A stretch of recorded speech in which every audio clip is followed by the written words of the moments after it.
Ako po si Roland. Nangungulila po ng ina. Nangingibang bansa po siya.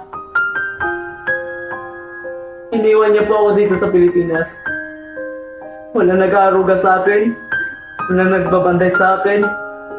Walang nag-a-advise sa akin kung ano yung tama. Kaya ito, alak na to ang karamay ko. Kaya hindi mo ako masisisi kung bakit ako nagaganito. Dahil iniwan mo ako. Sana hindi na lang akong naging ina mo. Sana hindi rin kita naging anak. Ngayon kung iniisip mo na hindi mo ako pinili bilang ina mo, sana maisip mo rin na hindi ito ang buhay na pinili ko para sa inyong mga anak ko. Kung iniisip mo na sana binalik kita sa tiyan ko, sana naisip mo rin na ilang beses kung ginusto na hindi na kayo pinanganak para hindi niyo maranasan ang hirap dito sa mundo. Pero nandito na ako. Andyan kayo. Kahit nandito na ako, saan man lupalop ng mundo, dito, dala-dala ko ang obligasyon ko sa inyo na bigyan kayo ng magandang buhay. Dahil magulang niyo ako. Hindi mo ako naintindihan. Hindi ko hinihingi ang lahat ng imo ngayon. Binigay niyo sa amin. Kayo ang may gusto na hindi ako. Dahil mahal ko kayo. Dahil mahal ko kayo. Ngayon, sabihin mo sa akin. Sinasabi mo hindi kita naiintindihan. Bakit, Roland? Ako ba naiintindi mo kahit minsan? Hindi. Sarili mo lang ang inintindi mo. Sana kahit minsan, binigyan mo ng halaga lahat ng paghihirap ko sa inyo. Lahat ng sakripisyo ko sa inyo.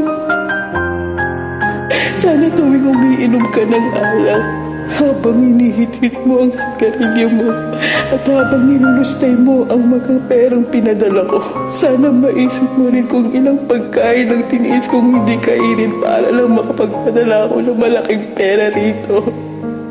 Sana habang nakahiga ka dyan sa kutsyon mo, natutulog, maisip mo rin kung ilang taon kong tinis matulog mag-isa habang nangungulila ako sa yakap ng mga mahal ko. Sana maisip mo rin kahit kaunti kung gaano kasakit sa akin ang mag-alaga ng mga batang hindi ko kaano-ano. Samantalang kayo, kayong mga anak ko hindi ko man lang maalagaan. Alam mo ba kung gaano kasakit yun sa isang ina? Alam mo ba kung gaano kasakit yun? Kung hindi mo ako kayang ituring bilang isang ina, respetuhin mo man lang ako bilang isang tao. Yun lang, Roland, yun lang.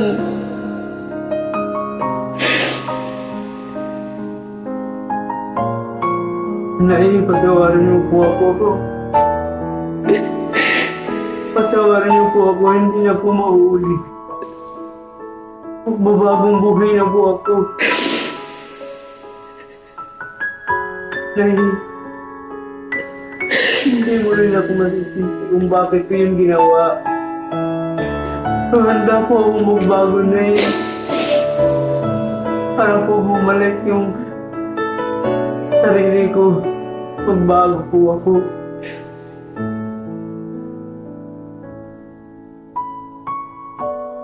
Nay, patawarin niyo po ako.